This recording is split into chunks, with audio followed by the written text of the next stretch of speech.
Hello everyone, this is Professor Robert Solis. Welcome to this next video lesson. We're still on the topic of creating functions. I thought it'd be cool to create a function that determines the volume and the surface area for an ellipsoid. That's this shape right here. So we're going to have to ask the user for three radius values, one for the x-axis, one for the y-axis, and one for the z-axis. Okay, and then we'll use these formulas that are given to us by this particular web page to determine what those are. So let me go back over here and create some function prototypes. So say function prototypes. Now, in this case, let's say that I want to create two functions that return doubles. Okay, so we'll say double, and we'll say calc surface area. And in order for me to calculate the surface area, you're going to have to give me three values. As you can see back over here, let me go back to the surface area formula. So it looks like I'm going to have to enter in A, B, C, which is the x, y, and z axis radius. And when we have something like that, you're going to give me the x axis radius parameter. You're also going to give me a y-axis radius parameter. And you're also going to give me a z-axis radius parameter. Sorry about that. Enter. So if you have multiple arguments that you are going to be sending to a function, you just simply separate them with commas. You indicate the data type, which in this case, I'm sending you a bunch of doubles. Now the order is important.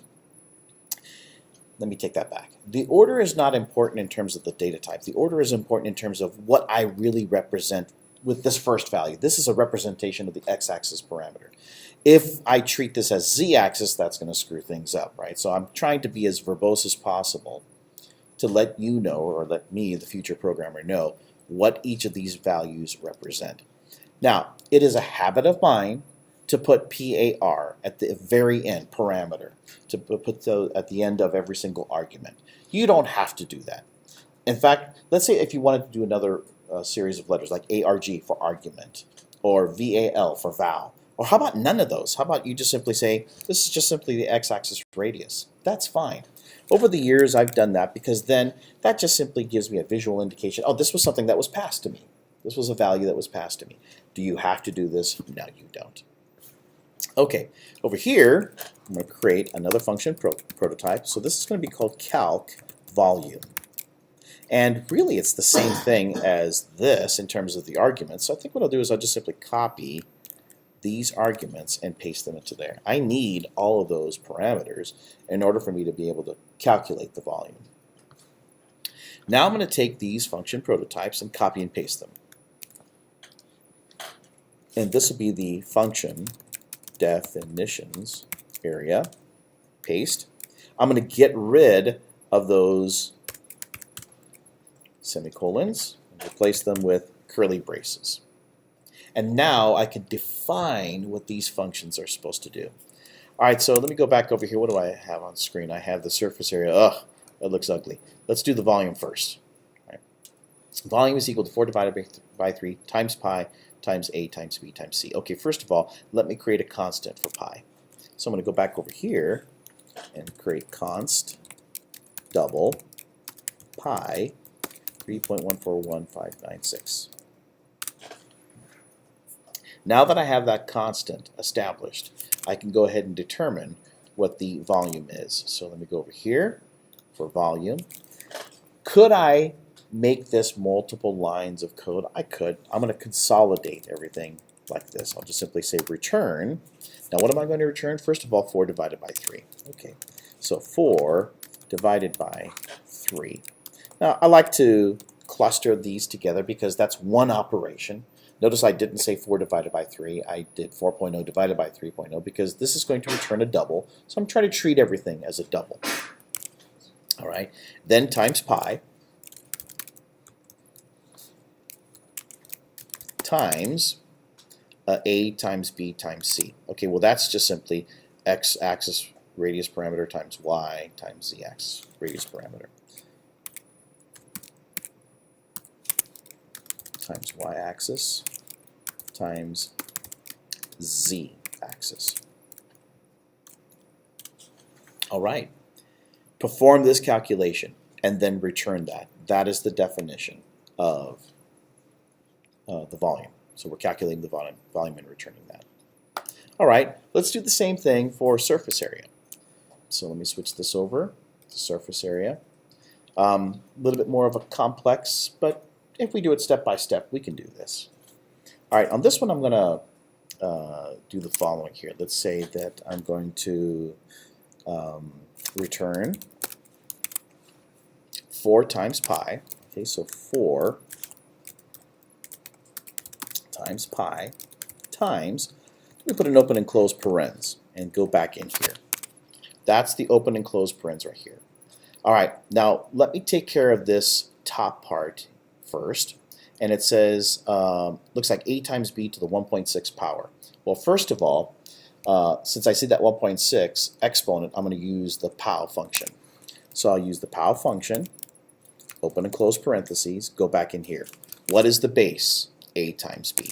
So x times y times y-axis parameter. Okay. That is the base. That base has to be raised to an exponent of 1.6. So now what I'm going to do is I'm going to go outside of this one parentheses, comma, and put the 1.6. So this operation right here, oops, I'm sorry, I should have put it in this parentheses, sorry about that, comma 1.6. There we go. Because this is the outer parens, this is the inner parens for this power function. So multiply these two, raise them to the 1.6 power. What am I supposed to do after that? Add, okay, so addition, and then the same thing, except it's a times c to the 1.6 power. So a times c. I think what I'll do is I'll just take this, copy and paste, and change some stuff. Copy and paste.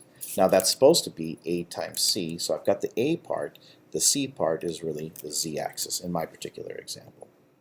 What do I do after that? Plus, and then once again I'll paste, and it looks like this is supposed to be b times c. Okay, so I've got the b part over here. I'll make this the b part, which is y-axis. That'll be the c part, which is z-axis. That's going to be raised to the 1.6 power. Now, I take all of that and I divide that entire thing by 3. Okay, so what I'm going to do is I'm going to take this from here, I'm going to put a parens, and then over here I'm going to put a parens divided by 3.0. So now that I've divided this by 3.0, I take that whole thing and I raise that to the power 1 divided by 1.6. So really that's another math.pow, or I'm sorry, a POW function. Okay, so this whole thing has to be raised to the power. So what I'll do is I'll start over here with POW, and I'm going to open the parentheses. Okay, so it's this whole thing. I'm going to then put a comma over here, and that's going to be to the 1 divided by 1.0 divided by 1.6 power. Close the parentheses. Okay, so it looks like this one's lighting up. That's correct. That's supposed to light up with this. And let me just make sure that I have all these other lit up correctly. So this right here, that parentheses should match with this outer one. That's good. So actually, you know, let me make sure I'm doing this right. Yeah, that's right. So all of this divided by 3, then I raise that to the 1 divided by 1.6 power. 1 divided by 1.6 power. Good. Okay, I think that's it. We'll check to see if I did anything wrong when I plug it into the formula. See if I get something cuckoo, then I didn't do this properly. But I think I did. Let's see what happens. Okay, so in terms of declarations, well, I definitely am going to have to get some user variables. For example, x-axis radius. I think I'll just take this, copy and paste. Paste, paste, and I'll change that to y and z.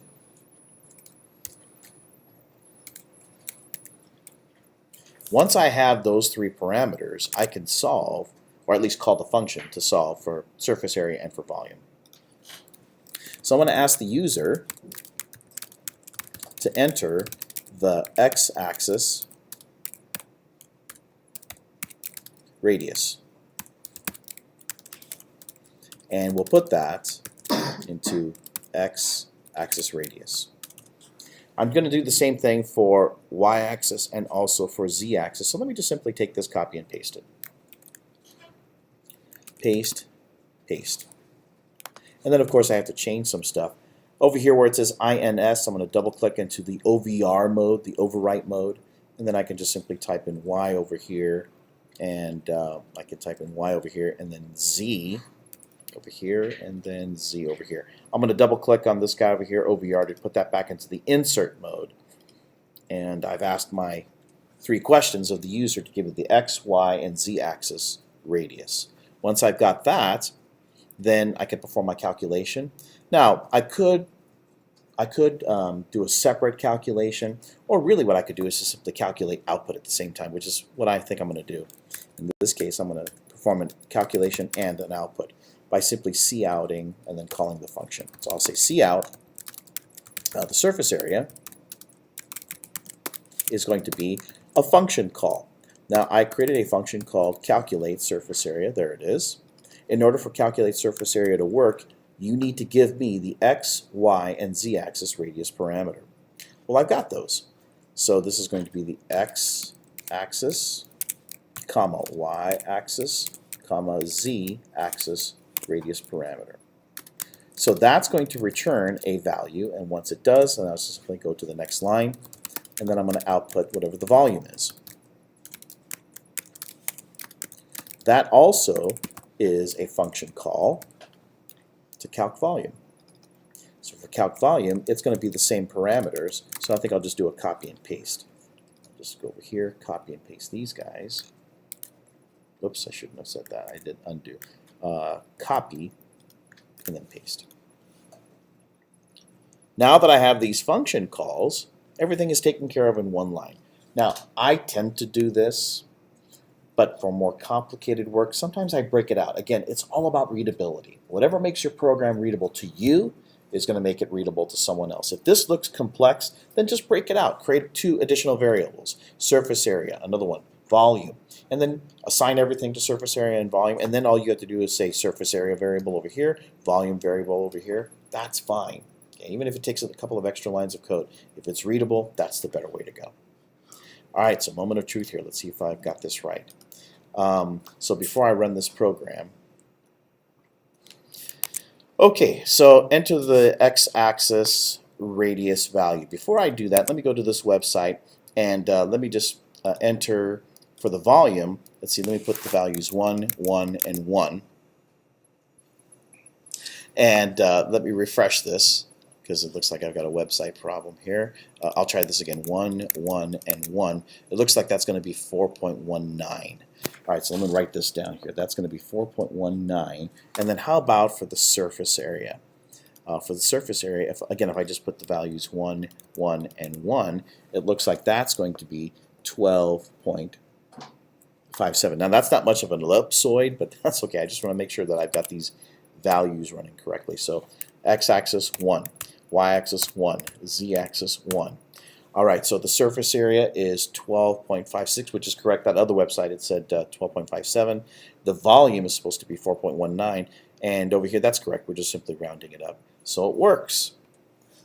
Can't believe it. I actually entered those equations incorrectly for that, rather long equation. But again, you saw what I did. I just tried to take it step by step, putting parens in appropriate places to make sure that I am calculating the function correctly. Sometimes, instead of putting 0.333, you'll just simply put 1 divided by 3 or 1.0 divided by 3.0, making sure that you let the compiler calculate that 0.33333, whatever it is now. In this case, it's 1 divided by 1.6, whatever that number of decimal, whatever that number is supposed to be, let the compiler take care of that for you as instructed by the definition of surface area. And that's it. So this is Professor Robert Solis. I hope this video lesson was helpful. Have a good day. See you next time.